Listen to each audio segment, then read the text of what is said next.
Bonjour et bienvenue dans cette vidéo dans laquelle je vais vous présenter le projet que nous allons développer ensemble dans cette section. Donc cette section sera entièrement dédiée à la création d'un logiciel de monitoring d'activité de votre ordinateur. Ça sera développé avec C# et WPF pour l'interface. Et ça va être super intéressant puisqu'on va voir ensemble comment accéder à tout tout le hardware en fait de votre ordinateur. On verra comment travailler avec le processeur, la carte graphique, le système d'exploitation, la RAM, accéder à la température de votre ordinateur, accéder aux données réseau, au disque dur. C'est vraiment un logiciel ultra complet pour vous faire pratiquer du C# un peu plus poussé et comme je vous l'ai dit, accéder aux infos du hardware. Donc voilà, ça va être super intéressant. Ça c'est l'interface telle que nous allons la designer ensemble. Alors l'interface ne sera pas responsive, hein. J'ai déjà fait des projets et des tutos précédemment sur comment utiliser les panels, concevoir des interfaces. Donc là, je ne vais pas me concentrer sur l'interface, je vais faire quelque chose de basique comme ça, simple, quelques blocs. Mais on va là, dans ce projet, on va vraiment se concentrer sur la partie code et la partie travailler avec le hardware. Donc voilà pour la présentation. Et ce que je vous propose, c'est que l'on regarde un petit peu ce que ça donne, comme ça vous aurez un aperçu, une idée du logiciel final. Je vais démarrer le projet. Alors précision importante, pour pas que vous soyez surpris pendant que vous allez suivre le cours, il faudra lancer Visual Studio en mode administrateur et votre logiciel en mode administrateur si vous lancez directement le logiciel, parce qu'on va accéder à des informations qui nécessitent les droits administrateurs pour être exécutés. Donc je clique sur démarrer pour ouvrir mon projet, mon logiciel. Et là, on a notre moniteur d'activité qui fonctionne. Tout est dynamique. Tout est dynamique. On a le bandeau ici en haut qui vous permet d'afficher une information. Si on clique, ça nous emmène sur le site web, par exemple, pour télécharger la mise à jour. Le titre. Les informations du système. Donc ça, bien évidemment, c'est les infos du système, à savoir la version de l'OS. L'architecture, 32 bits, 64 bits. On a la description du processeur, la carte graphique de l'ordinateur et entre parenthèses j'affiche les informations du driver. Je vous montrerai vraiment très précisément comment accéder à ce genre d'informations comme l'information la version du driver si vous voulez proposer à l'utilisateur de mettre à jour son ordi.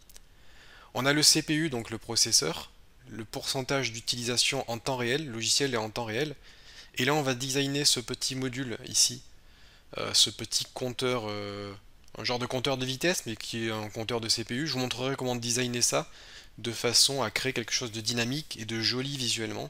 Donc c'est assez sympa, l'effet est assez sympa.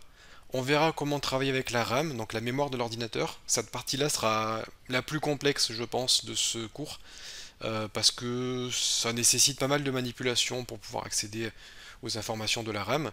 Donc ici, je montrerai comment accéder à l'utilisation de la mémoire, comment afficher la mémoire totale, la mémoire utilisée, la mémoire disponible.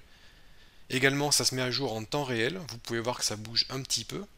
Donc ça se met à jour en temps réel. On affichera la température de l'ordinateur également en temps réel. Donc vous savez que l'ordinateur a une température différente un peu partout. Je veux dire, les zones de votre ordinateur n'ont pas la même température. Mais là, ce que je vous propose d'afficher ici, c'est une température assez globale, assez représentative de la réalité. Qui vous permettra d'afficher cette information et également de remonter des alertes si vous êtes en surchauffe. On aura un petit topo sur comment accéder au disque dur de l'ordinateur. Donc on va dynamiquement générer une liste ici des disques avec l'espace libre et l'espace total. Si vous branchez une clé USB, eh bien, elle apparaîtra dans la liste. Et si vous avez plus de disques que ça, eh bien, le menu sera automatiquement un menu déroulant où vous pourrez scroller. Et en dessous, vous avez les informations qui transitent sur le réseau.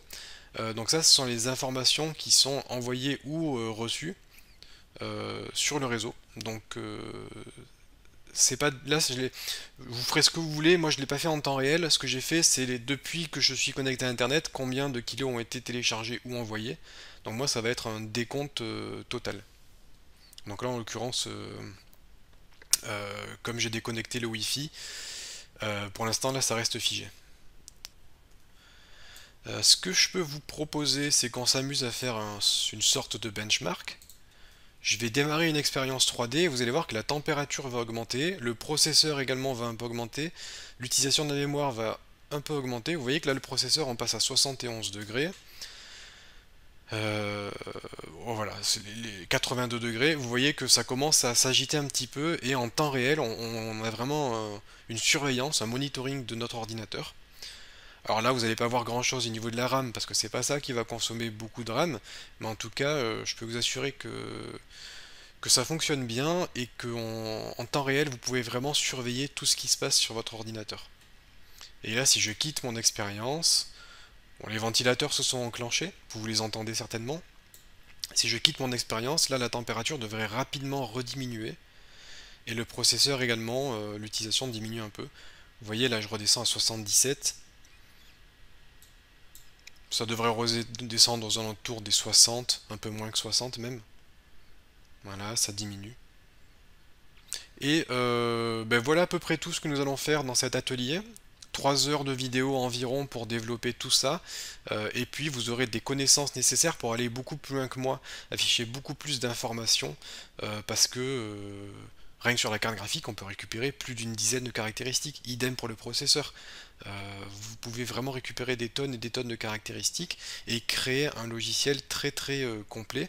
Donc moi je vous montre les principales fonctionnalités, plus dans le cours je vous donnerai en bonus des informations pour accéder à encore plus de données que ça, et libre à vous ensuite d'aller plus loin pour créer un logiciel beaucoup plus complet.